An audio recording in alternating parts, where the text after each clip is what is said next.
ನಮಸ್ತೆ ಸ್ನೇಹಿತರೆ, R S K ನ್ಯೂಸ್ಗೆ ಸ್ವಾಗತ. ದೊಡ್ಡಬಳ್ಳಾಪುರ ನಗರ ವ್ಯಾಪ್ತಿಯಲ್ಲಿ ಬೆಳ್ಳಂಬೆಳಗ್ಗೆ ಎಲೆಕ್ಟ್ರಿಕಲ್ ವೆಹಿಕಲಲ್ಲಿ ಹೊಗೆ ಕಾಣಿಸಿಕೊಂಡು ಗಾಡಿ ಸುಟ್ಟು ಕರಕಲಾಗಿದೆ ಸ್ನೇಹಿತರೆ. ಇದು ಎಲೆಕ್ಟ್ರಿಕಲ್ ವೆಹಿಕಲ್ಸ್. ಇದು ಹೀಗೆ ದಗದಗನೆ ಉರಿಯಲು ಕಾರಣ ಏನು? ಈ ಗಾಡಿ ಯಾಕೆ ಈ ರೀತಿ ಅಂಟ್ಕೊಂಡು ಉರಿತಾ ಇದೆ ಅಂತ ಗೊತ್ತಿಲ್ಲ ಸ್ನೇಹಿತರೆ. ಎಲೆಕ್ಟ್ರಿಕಲ್ ಬೈಕ್ಗೆ ಲಕ್ಷಾಂತರ ರೂಪಾಯಿ ಬಂಡವಾಳ ಹಾಕಿ ತಗೊಂಡಿರುವಂಥ ಮಾಲೀಕರು ಈ ರೀತಿ ನಡು ರಸ್ತೆಯಲ್ಲಿ ಗಾಡಿ ಸುಟ್ಟಿ ಕರಕಲಾಗಿದೆ ಸ್ನೇಹಿತರೆ.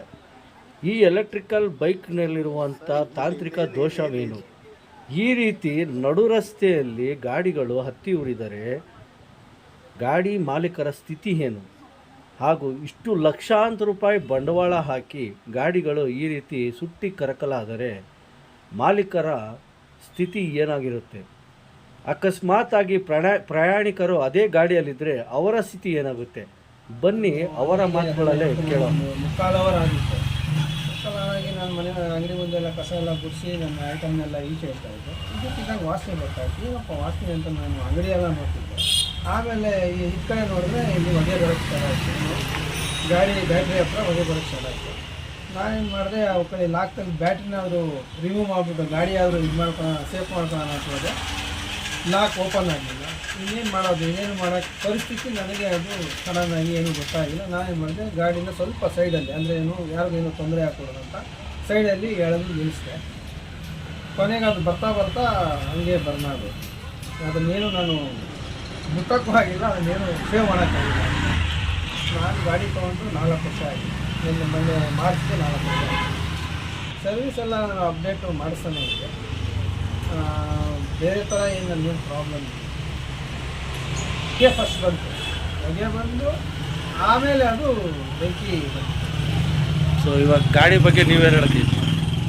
ಗಾಡಿ ಬಗ್ಗೆ ಏನು ಹೇಳೋದು, ಇವಾಗ ಈ ಥರ ಕಂಪ್ನಿಯವರು ಗಾಡಿ ಮಾಡಿದಾಗ ಅದಕ್ಕೆ ಮೇಯ್ನು ಸೇಫ್ಟಿ ಪ್ರಿಕಾಷನ್ನ ಮಾಡಬೇಕು. ಅಂದರೆ ಈ ಥರ ಬರ್ನಿಂಗ್ ಹಾಕ್ಕೊಡ್ತು ಗಾಡಿಗಳು, ಯಾವುದೋ ಈ ಥರ ಬರ್ನಿಂಗ್ ಹಾಕ್ಕೊಡು, ಅದೊಂದು ಬ್ಯಾಟ್ರಿಗೆ ಸೇಫ್ಟಿ ಕೊಡಬೇಕು.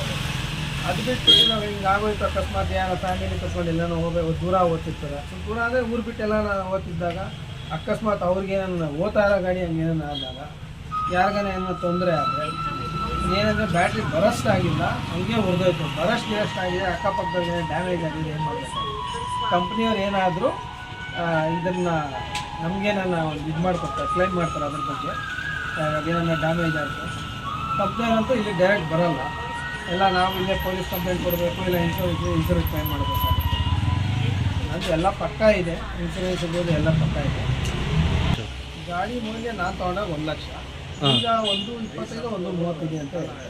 ನೀವು 1 ಲಕ್ಷ ಚಿಲ್ಲರೆ ದುಡ್ಡು ಕಟ್ಟಿ ನಿಮಗೆ ಸೇಫ್ಟಿ ಇಲ್ಲ ಅಂದಾಗ ನಿಮ್ಗೇನು ಅನ್ನಿಸ್ತಾ ಇದೆ?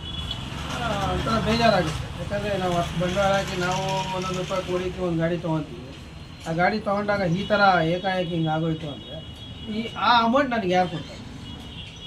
ಕಂಪ್ನಿಯವ್ರು ಏನಾರ ಇದ್ರ ಬಗ್ಗೆ ಏನಾದರೂ ಸ್ವಲ್ಪ ಕ್ರಮ ತೊಗೋಬೇಕು. ಇಲ್ಲ ಅಂದರೆ ಗಾಡಿಗಳು ಯಾರು ಗಾಡಿ ಯಾರು ತೊಗೊಳಲ್ಲ. ಪೆಟ್ರೋಲ್ ಗಾಡಿಯಲ್ಲಿ ನಾವು ಪೆಟ್ರೋಲ್ ಹಾಕಿ ಜೋಬಿಂದ ಕಾಸು ಖರ್ಚಾಗ್ತಿತ್ತು, ನಿಜ, ಅದು ಒಪ್ಕೊಂತೀವಿ. ಆದರೆ ಈ ಇದಕ್ಕೆ ನಮಗೆ ಖರ್ಚಾಗಲ್ಲ. ಆದರೆ ಕಂಪ್ನಿ 3 ವರ್ಷ ಬ್ಯಾಟ್ರಿಗೆ ಮೋಟರ್ ವಾರಂಟಿ ಕೊಡ್ತಾನೆ. ತದನಂತರ ನಾವು ಬ್ಯಾಟ್ರಿ ಮೈಲೇಜ್ ಬರ್ತದೋ ಇಲ್ಲೋ ತಿರುಗ ನಾವು ಬೇರೆ ಬ್ಯಾಟ್ರಿ ಹಾಕ್ಬೇಕಾದ್ರೆ ಅದಕ್ಕೆ ನಾವು ಎಕ್ಸ್ಟ್ರಾ ಕಾಸ್ಟು ಹಾಕಲೇಬೇಕಾಗುತ್ತೆ. ಕಮ್ಮಿ ಅಂದ್ರೂ 60 55 60 ಸಾವಿರ ಬ್ಯಾಟ್ರಿಗೆ ಖರ್ಚಾಗುತ್ತೆ. ಇದಕ್ಕೆ ಇನ್ಸೂರೆನ್ಸ್ ಇರೋದು ಯಾವುದಕ್ಕೆ ಅಂದರೆ ರಿಜಿಸ್ಟರ್ ಆಗಿರೋಂಥದ್ದು. ಅಂದರೆ 40 ಕಿಲೋಮೀಟ್ರ್ ಮೇಲೆ ಓಡೋವಂಥ